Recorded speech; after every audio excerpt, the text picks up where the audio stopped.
Ang ginagawa namin is investigation in aid of legislation.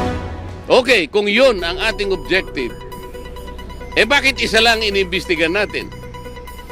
Ilang opisina ba ang merong confidential fund sa palagay nyo? May idea ba kayo? NGAs na lang, National Government Agencies. Ilan ba karami ang National Government Agencies? Palagay mo na lang 500. Okay? At yung kalahati nun, binigyan ng confidential fund. Di 250 yun. LGUs, sila ng LGUs. Mga mayors and gobernador. O palagay mo lang 1,000 na lang ang nabigyan na ahensya ng gobyerno. Bakit? Bakit Office of the Vice President lang?